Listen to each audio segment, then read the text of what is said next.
Hey everybody, I'm KZ and welcome back to more Let's Play Trauma Team. Last time, we, I believe, did Mr. Freebird's mission.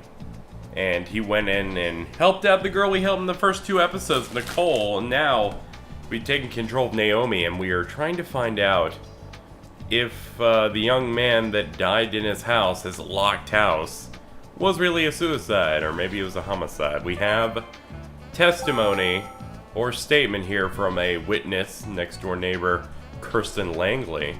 So let's listen to the testimony. Neighbor's condition.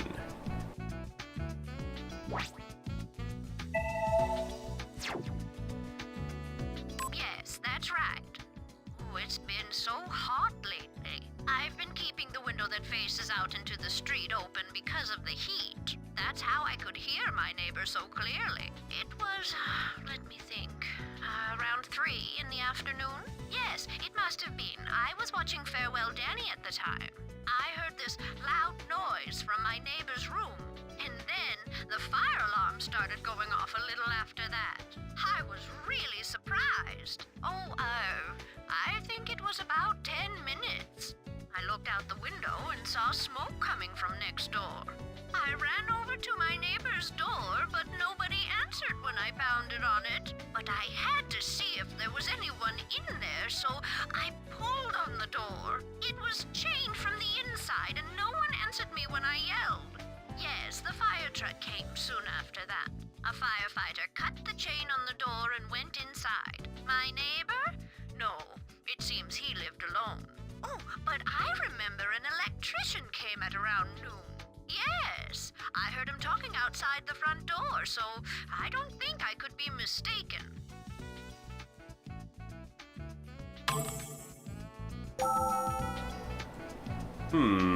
Well, I gotta listen to that again.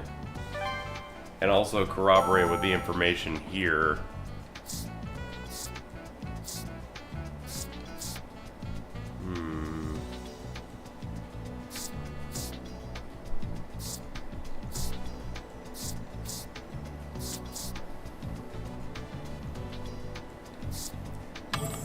Maybe it's related to the guy who came in, I guess.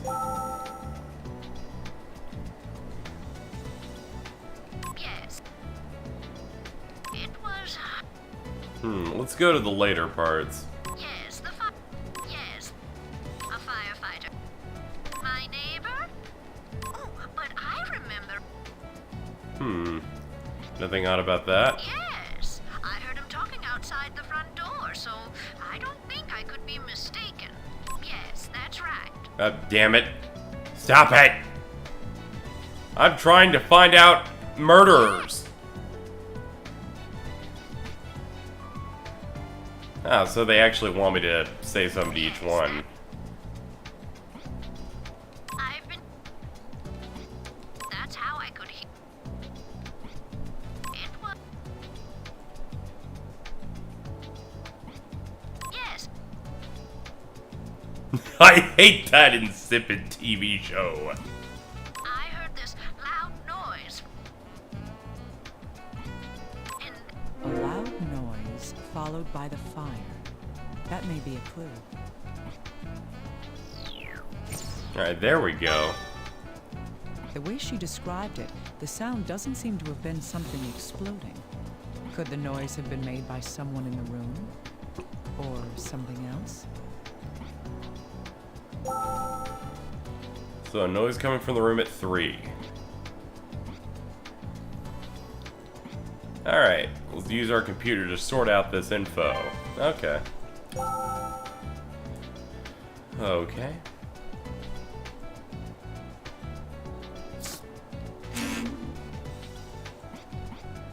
Do we just grab things and give it to him? Or, let's see. Or can we combine, maybe?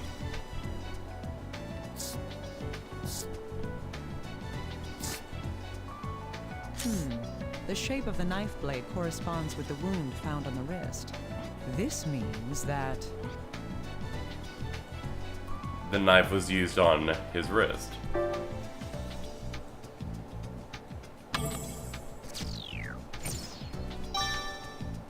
Indeed.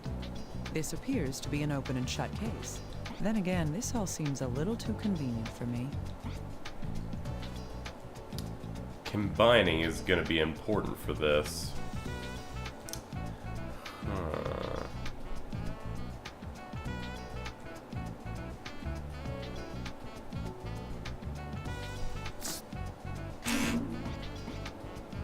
There's got to be other things. A strangely shaped bruise.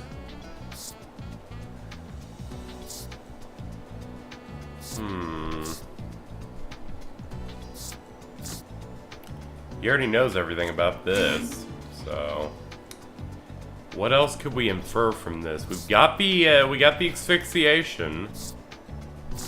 Match these. The finger is inconsequential here. Maybe we match the time they were alive to her testimony. The room was sealed, and the neighbor heard the sounds at around 3 p.m. The fire occurred not long after that. What we can deduce from that is...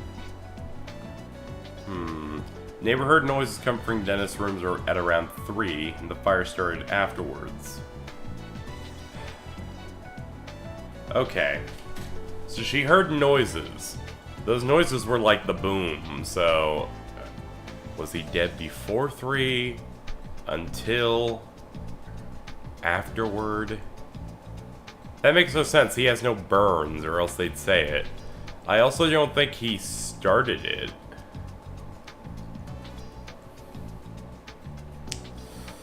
He was dead before. I'm willing to bet it was the electrician. No, that's not it. Well, if it wasn't that... He was alive until then. Okay. So he died... maybe he finally died and maybe collapsed onto the ground, and it caused something to fall and cause a fire, like in cartoons. That's right. At least, that's all we can determine using our current information. The deceased was alone at the time, so there's a good chance he made the noise. Still, we need more information to see if there was anyone else in the room when it happened.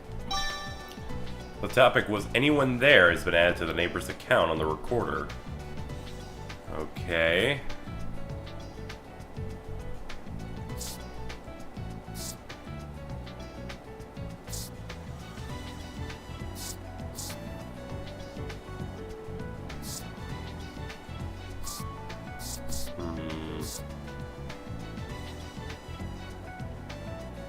I'm gonna start, like, putting stuff randomly together just to see. Nah, I shouldn't do that. That's uneducated. I don't see anything here. Can we try other methods at this point? Doesn't look like it, because we already have the information here. Oh! We unlocked was anyone there? Yes, that's right. Oh, it's been so hot. Does it matter? That started exactly the same. Yes. Yes. I've been keeping the window that faces out into the street. No big deal. That's how I could hear. It was... Let me... Yes, it must have been. I was watching Farewell Dead. Why do they have, like, the same thing on them? Yes, that... For some reason, they have two options with the exact same dialogue. My neighbor? Oh, but I remember... So an electrician had come to the deceased's room that day at around noon. Oh, I understand. The topic that you click is your goal from the same testimony, or the same statement. They want you to... The first one was, I'm supposed to find out about the condition. And here I had to find out if anyone else was there. A little confusing, but then again, it's me.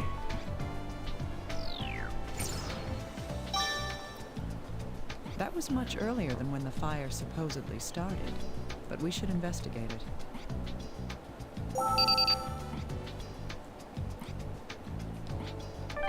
Alright, well, let's talk to the fine gentleman. Ah, little guy. Perfect timing. It seems an electrician entered the deceased's room around noon on the day of the incident. If he's talked to your people, can you ask them for the recordings of the interview? All right, I'll contact them immediately. Please do. How's the analysis going? Well, regarding the fracture on the corpse's finger, the right index finger was fractured by an external force. It's rather odd. There are no signs of healing in the fractured area. No traces of healing. That would mean... That means it broke after he died. That's right. Reactions to injury, like minute healing and hypodermic hemorrhaging, are vital reactions. They only occur while the body is still alive. Thus, if there were no vital reactions to this broken bone, the fracture happened... It must have occurred after the person was already dead. That would have to be the case. Oh, and to be clear, there's no way that the body was damaged during transport. We take the utmost precautions when moving bodies. Huh. I hadn't considered that until you brought it up. Still, I'll take your word for it. If his index finger was broken, using the hand would have caused a great deal of pain. With that in mind, he shouldn't have been able to use his right hand all that well. There we go, getting some clues.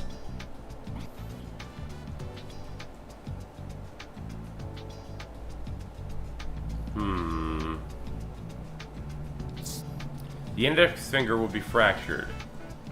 We've been able to use the knife.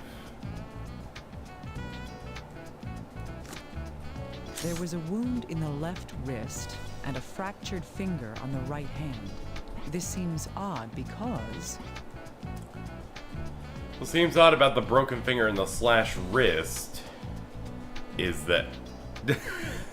Good job on that translation, team. You did it. Get that N out of there.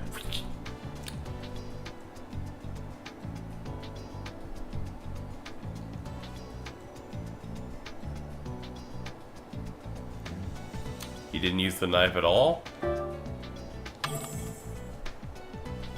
Alright, KZ, try better. Concentrate. Dennis was actually left-handed. Okay, that one I actually knew was bad. The knife was in an injured hand. There we go. Hey, I gotta make it stressful for you guys. Yes. The deceased would have had to hold the knife in his injured hand to cut his left wrist. Then he would have had to cut deep enough to sever the artery, putting pressure on his broken finger.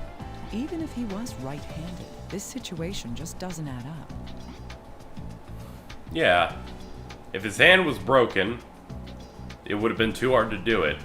Much less the fact that if you're cutting into yourself, you're not gonna have it that clean. I don't care how cold to pain you are, it will be nuts. You have to have someone else do it for you. There's nothing you can tell me about that. We're probably gonna hear about the flower-shaped bruise much later, unfortunately.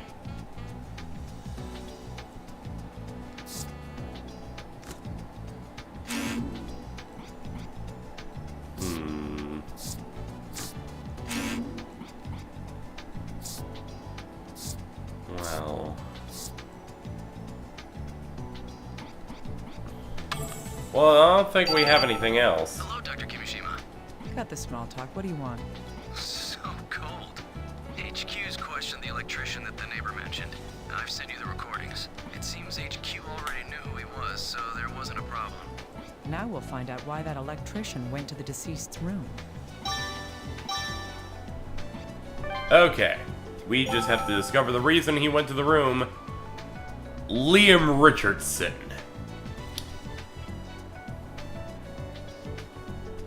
Yes? Yes, that's right. A murder? Yes, that's fine. He said his air was broken and it needed to be fixed. He fixed the air. We should focus on that.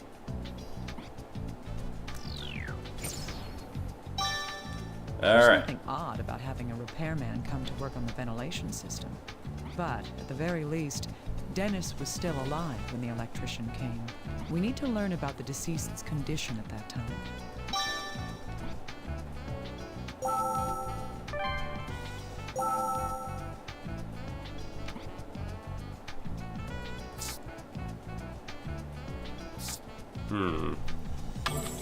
Is there more that we could actually see? Are there more choices before I go nuts? Yeah, Dennis's status. Yes? He said his air was broken and needed to be fixed. That was around noon, I think? I got the call earlier that day. Yes. He said he needed it fixed that day, so I went straight there when I finished the job I was doing. Yeah, it was really quick. All I had to do was swap out a cable. Right. I think I was only there for about an hour. Yes, I fixed his heater. The customer? Well, the way he looked, I wouldn't be surprised if he committed suicide. It wouldn't be surprising if the deceased committed suicide. Sounds like an important detail.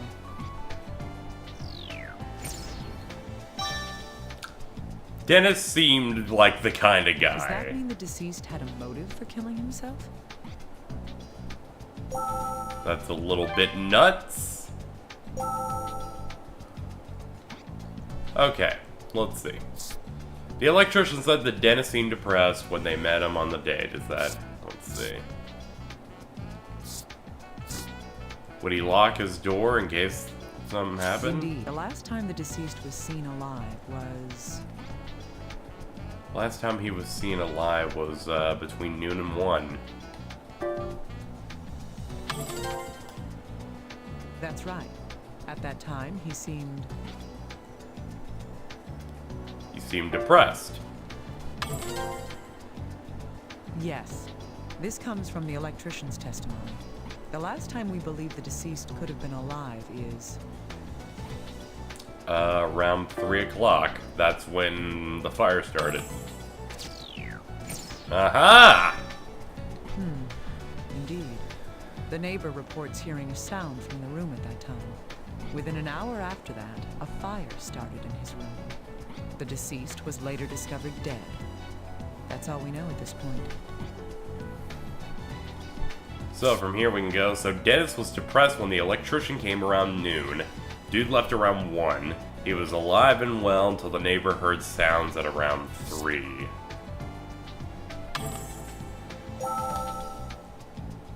Is there any other evidence that we can check from anyone besides that? I will check witness A again. There's nothing there. They have not told me to leave the room, so I'm going to assume we have to put something together here. Electrician visited Dennis around noon. We have it verified.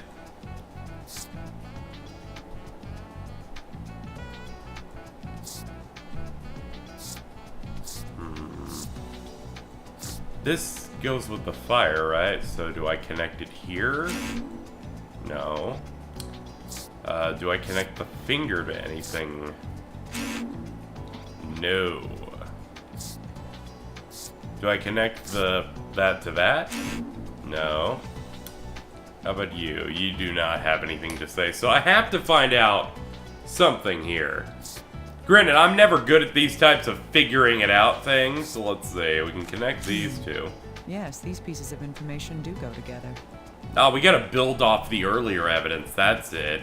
I keep trying to think ahead, but I need to take it slowly. I do that in a lot of these detective games. On the day of the incident, the electrician had been asked to repair the deceased's air. The electrician went to the deceased's room at noon and left after finishing his work. Both the deceased's neighbor and the electrician himself agree on this. Alright.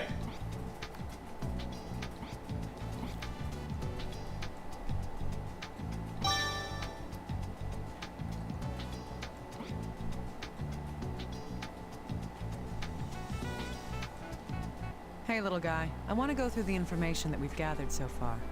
All right, let's piece it all together step by step. Let's do that.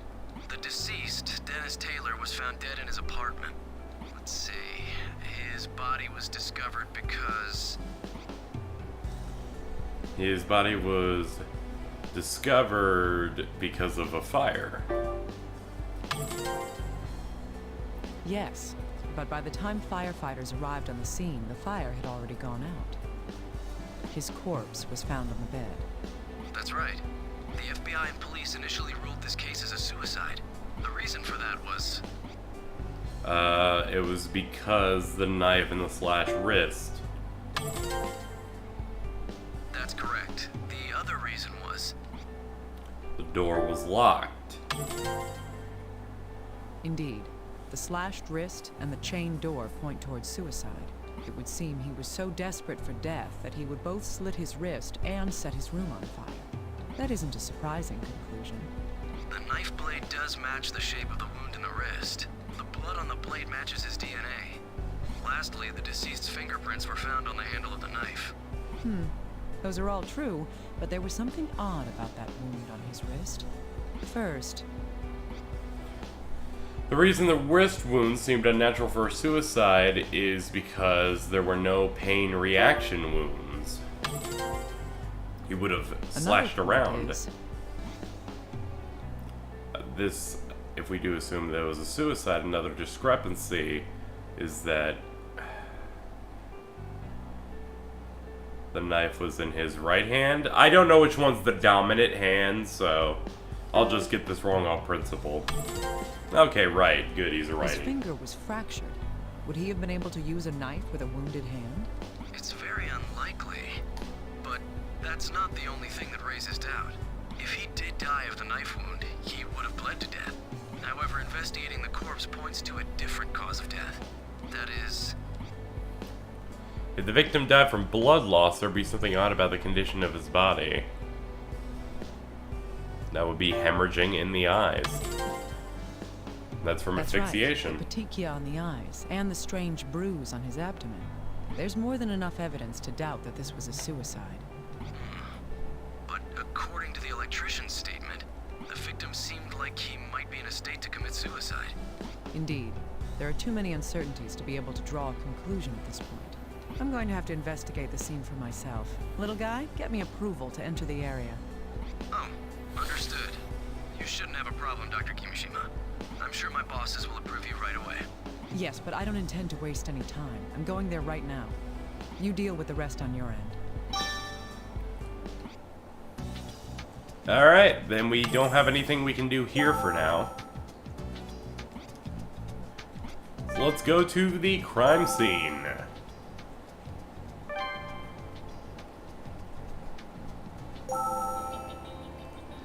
Now we can actually investigate this part. Alright. Crime scene is now available. From now on, you will be able to visit this location whenever you want. So we can now find clues. So, we're about to hit time, so I'll say next time on Let's Play Trauma Team, we are going to investigate Dennis's apartment. Find out if this truly was a suicide, find out how the fire occurred, and why the hell that fan looks awkward. So, this has been KZ. I will see you guys next time. We're gonna get some answers.